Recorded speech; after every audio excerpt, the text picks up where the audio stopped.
இருப்பாரோ? தாயும் தன் குழந்தை கூட கொஞ்சாதிருப்பாளோ? தந்தை தன் குழந்தை கூட பேசாதிருப்பாரோ? தாயும் தன் குழந்தை கூட கொஞ்சாதிருப்பாளோ?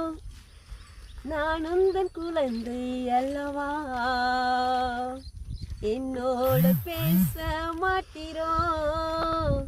என்னோடு பேசும் இயேசுவே, பேசும் என்னோடு, என்னோடு பேசும் இயேசுவே.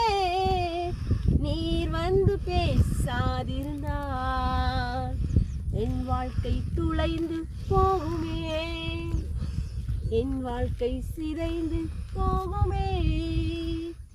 என்னோடு பேசும் இயேசுவே, பேசும் என்னோடு, என்னோடு பேசும் இயேசுவே.